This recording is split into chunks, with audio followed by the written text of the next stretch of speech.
Have you ever been stuck behind someone merging onto the highway at 45 miles an hour? You too? Welcome to Gig Harbor. If you're thinking about moving here or wondering what's actually going on behind the pretty views and the home prices, this video is your unfiltered walkthrough. I'm Catt Johnson, and I'm here to give you the pros, the cons, and the things locals are thinking, but no one else is saying. Let's get into it.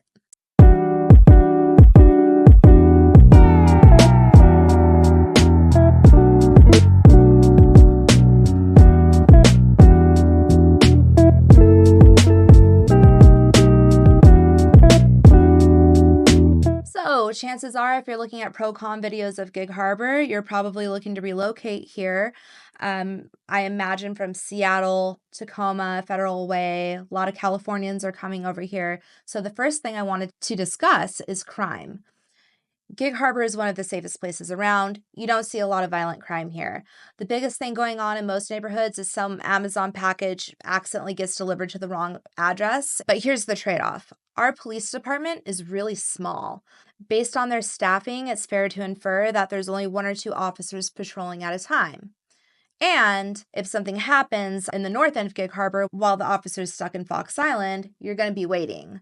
The other problem is if you live on the edge of town when you call 911, there's a pretty good chance that your 911 call is going to get routed to Kitsap County first.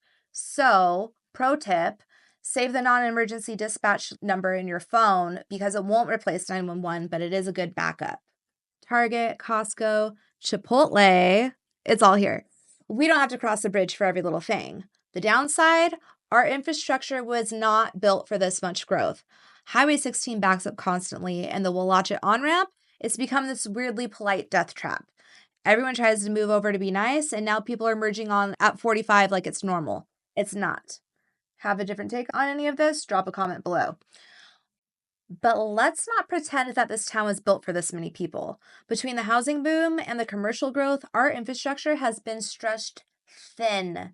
We're seeing it in stormwater drainage, aging septic systems, and public services that weren't scaled for this kind of expansion. Even simple things like street maintenance, permit wait times, and public facility access are starting to show strain. We do have a civic center, yes, but it wasn't designed to support a population growing this quickly without strategic updates. Let's talk schools.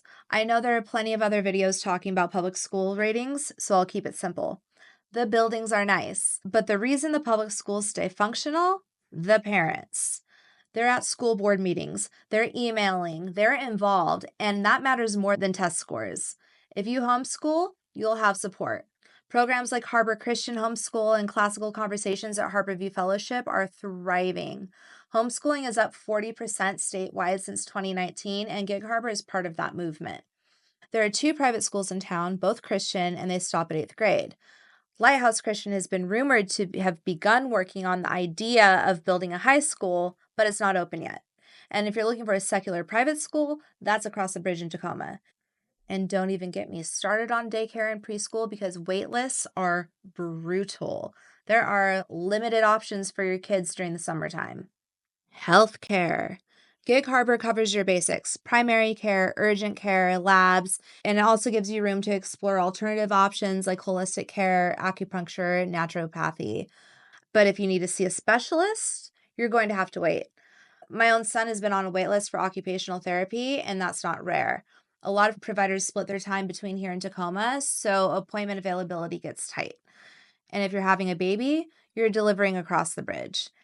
One thing you'll learn fast when you move here is people are engaged. They care about what's going on. They show up to city council meetings, they pay attention to zoning changes, they actually read ballot initiatives, and they don't just sit back and hope someone else will deal with it.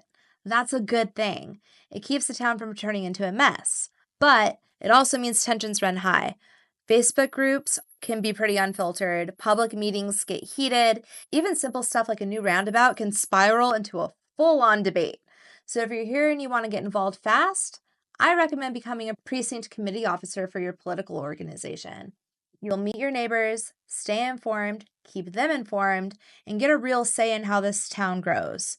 So if you're looking for a town with character, safety, strong values, and just enough dysfunction to keep things interesting, Gig Harbor's worth a serious look.